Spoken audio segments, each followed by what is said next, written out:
Morning student, मैं सत्यप्रकाश कश्यप श्री राम तकनीकी संस्थान जांजगीर से।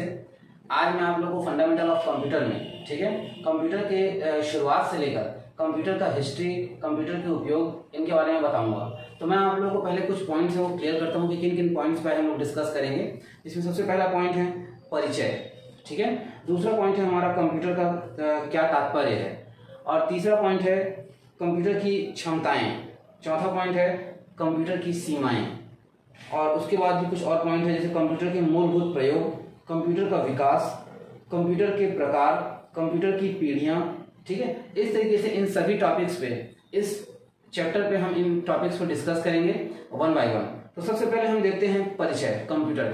तो कंप्यूटर हम सभी जानते हैं कि कंप्यूटर एक इलेक्ट्रॉनिक डिवाइस है जिसका यूज कैलकुलेशन के लिए किया जाता है। तो ये सबसे बेसिक डेफिनेशन है कि कंप्यूटर एक इलेक्ट्रॉनिक डिवाइस है जिसका उपयोग कैलकुलेशन के लिए किया जाता है।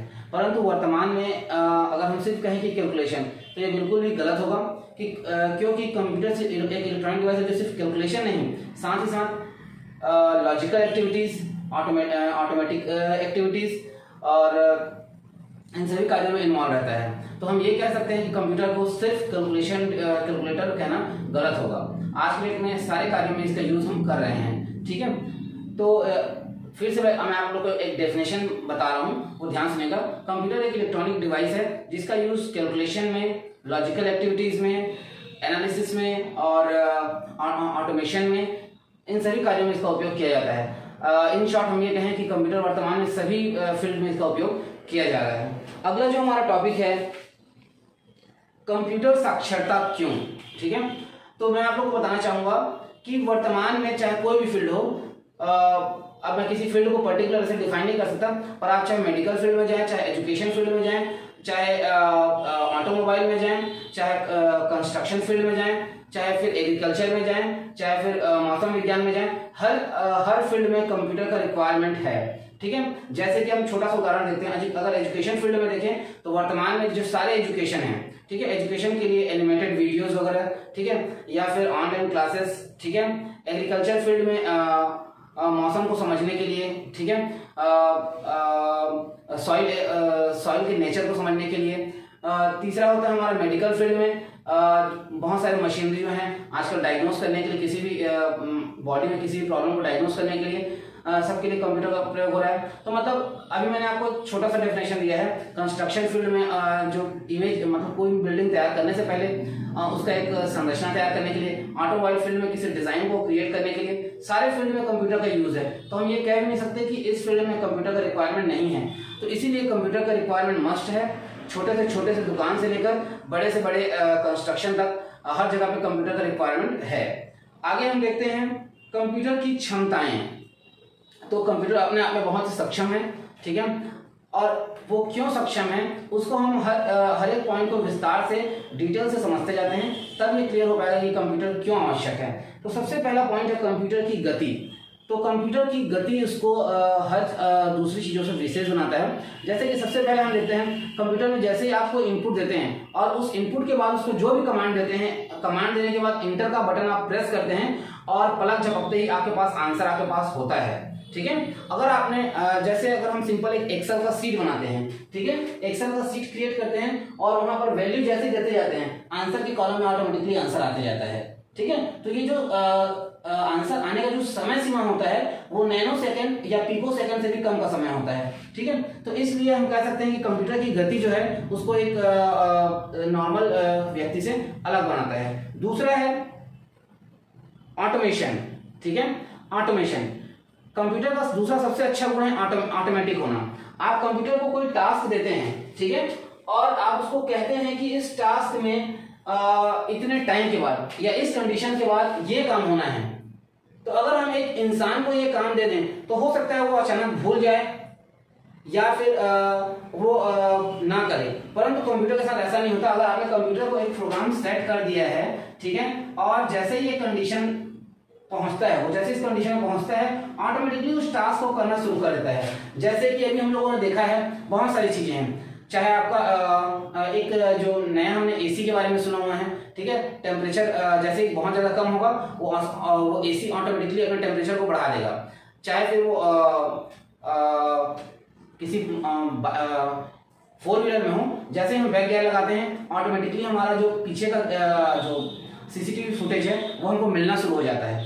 ठीक है, सिंपल सा एक इलेक्ट्रॉनिक आयरन होता है, उसमें आप पावर कट का एक टाइम होता है, जैसे आप कंडीशन जिस कपड़े का कंडीशन दिए रहेंगे उसके अकॉर्डिंग पावर उसका कट हो जाता है और वो आयरन ऑटोमेटिकली ठंडा हो जाएगा। और जैसे ही जो उसका टेम्परेचर बहुत नीचे जाएगा और एक सीमा से नीचे जाएगा तो वो ऑटोमेटिकली फिर से स्टार्ट हो जाता है। तो ये सारे ऑटोमेटिक होते हैं, तो ये कहलाता है हमारा ऑटोमेशन, स्वचालन। ठीक है, तीसरा है हमारा एक्यूरेसी, शुद्धता। मोस्ट इंपॉर्टेंट गुण है कंप्यूटर का शुद्धता। अगर आपने कंप्यूटर को सही इनपुट दिया है और सही कमांड दिया है तो बिल्कुल भी आप ये उम्मीद नहीं कर सकते कि कंप्यूटर आपको गलत आंसर देगा।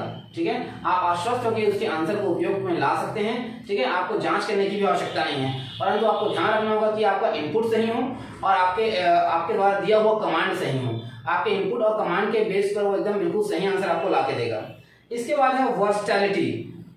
तो जो कंप्यूटर है बहुत ही वर्सटाइल है, ये तो मैंने शुरू में आपको बता दिया। चाहे मेडिकल फील्ड हो, चाहे एजुकेशन फील्ड हो, चाहे कंस्ट्रक्शन हो, चाहे ऑटोमेशन हो, ऑटोमोबाइल हो, हर फील्ड में कंप्यूटर का यूज हो रहा है। तो हम आसानी से ये कह सकते हैं कि कंप्यूटर सार्वभौमिक है, वर्सटाइल है, जिस फील्ड में उपयोग करना हो कर लीजिए। इसीलिए वर्तमान में आप देख सकते हैं कि चाहे कोई भी स्टूडेंट किसी भी फील्ड का हो, परंतु वह डीसी या पीजीडीसी का कोर्स करता है क्योंकि उसको पता है कि मैं आगे जॉब के लिए किसी भी फील्ड में जाऊं, मुझे कहीं ना कहीं कंप्यूटर का सर्टिफिकेट रखना पड़ेगा, कंप्यूटर का नॉलेज रखना पड़ेगा, तभी मैं किसी जॉब के लिए अप्लाई कर पाऊंगा। तो इसीलिए कंप्यूटर वर्सटाइल है। अगला पॉइंट है हमारा high storage capacity. High storage capacity भी आपके कंप्यूटर को दूसरे कंप्यूटरों से बिल्कुल अलग बनाता है। उसका कारण ये है कि अगर मैं कहूँ, जैसे मैं इसी कमरे में अभी क्लास ले रहा हूँ, इस कमरे में अगर हम हार्ड कॉपी रखते हैं किसी भी डॉक्यूमेंट का, तो ये कमरा पूरी तरीके से भर जाएगा और जब मैं उसको खोजना भी चाहूँ उस डॉक्यूमेंट को, तो मुझे सारे दस्तावेज को अलट पलट करके निकालना पड़ेगा, जो कि एक दिन में तो संभव नहीं है। ठीक है, तो ये एक दिक्कत है। जबकि इसी डाटा को हम चाहें तो एक हथेली के आकार के हार्ड डिस्क में सारा डाटा स्टोर कर सकते हैं। ठीक है, अभी तो जो नॉर्मली जो मार्केट में एक सिंपल यूजर के लिए 1 TB का हार्ड डिस्क आता है, जिसमें अगर हम इस कमरे के आकार का कहें तो ऐसे 2 कमरे के आकार के डाटा को हम एक हार्ड डिस्क में ला सकते हैं। और उसका दूसरा फायदा ये भी है कि उसको एक्सेस करना भी बहुत सरल है। आसानी से आप एक्सेस करके अपने फाइल को निकाल सकते हैं। इसीलिए आपने अभी देखा होगा कि जितने भी गवर्नमेंट ऑफिसर्स हैं या प्राइवेट ऑफिसर तो वैसे पहले से ही कंप्यूटराइज्ड हैं, गवर्नमेंट ऑफिसर्स को भी धीरे धीरे कंप्यूटराइज किया जा रहा है ताकि किसी भी दस्तावेज को खोलने के लिए बिल्कुल भी समय ना लगे या कोई फाइल घूमे ना। और उसके लिए और अच्छा तकनीक अपनाया जा रहा है कि हम सारे डाटा को सर्वर पे स्टोर कर रहे हैं। ठीक है, ताकि सर्वर से कोई डाटा कहीं भी मतलब हाइड ना हो, घूमे ना। ठीक है, अगला हमारा जो टॉपिक है कर्मठता, डिलीजेंस। ठीक है, कर्मठता डिलीजेंस इन द सेंस ये है कि जैसे अगर आप किसी व्यक्ति को कोई काम कहते हैं तो वो एक नियत समय तक बिल्कुल अच्छे से करेगा, पर जैसे जैसे वो थकते जाएगा वो आपके काम को इतनी प्रायोरिटी नहीं दे पाएगा और वो हो सकता है एक नियत समय के बाद ये कह दे कि अब मैं इस काम को नहीं कर पाऊंगा। परंतु कंप्यूटर के साथ ऐसा नहीं होता। अगर आपने 24 आवर के लिए उसको कोई काम दिया हुआ है तो वो 24 आवर तक लगातार वो काम करते रहेगा, बिल्कुल भी रुकेगा नहीं।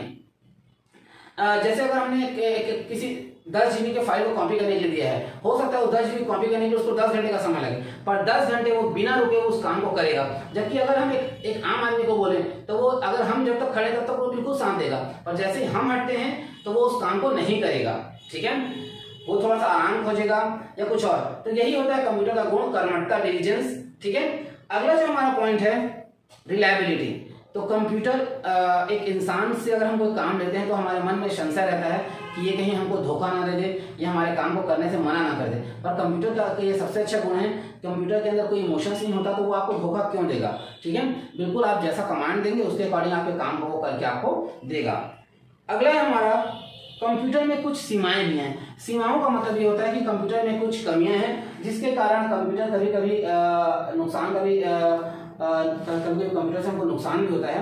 तो कुछ सीमाएं हैं, हम सीमाओं को भी देखेंगे और समझेंगे कि ये सीमाएं क्यों हैं। जैसे सबसे पहला है बुद्धिमत्ता की कमी। तो मैंने पहले बताया कि कंप्यूटर जो है प्रोग्राम बेस्ड रन करता है, प्रोग्राम और कमांड पे। जैसा जैसा आप प्रोग्राम देंगे, जैसा जैसा कमांड देंगे उसके अकॉर्डिंग वो आपके टास्क को पूरा करेगा। तो सबसे पहले हम देखते हैं बुद्धिमत्ता की कमी। तो कंप्यूटर में बिल्कुल ही बुद्धिमत्ता की कमी होती है, ठीक है। अगर आप उसको जैसा कमांड देंगे, ठीक है, उसके अकॉर्डिंग ही काम करेगा।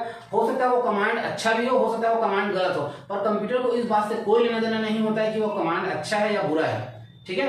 वो बस यही लेगा कि कमांड है तो मुझे करना है, ठीक है। जैसे मैंने पहले आपको बताया है कि एटीएम में अगर आपके पास 999 रुपए है तो आप 1000 रुपए का के लिए कोई भी उम्मीद नहीं रख सकते, ठीक है। जबकि अगर आपने किसी सामान्य व्यक्ति को 999 रुपए दिया है, अगर आप उससे 1000 रुपए मांगते हैं तो बिल्कुल भी वो खुशी खुशी आपको दे देगा कि चलो 1 रुपए की बात है। परंतु कंप्यूटर से ऐसा एक्सपेक्टेशन आप नहीं रख सकते, वो आपको वो एक व्यक्ति मतलब सहयोग नहीं करेगा। ये थोड़ा सा दिक्कत वाली चीज है। दूसरा है हमारा आत्मरक्षा में अक्षम, ठीक है।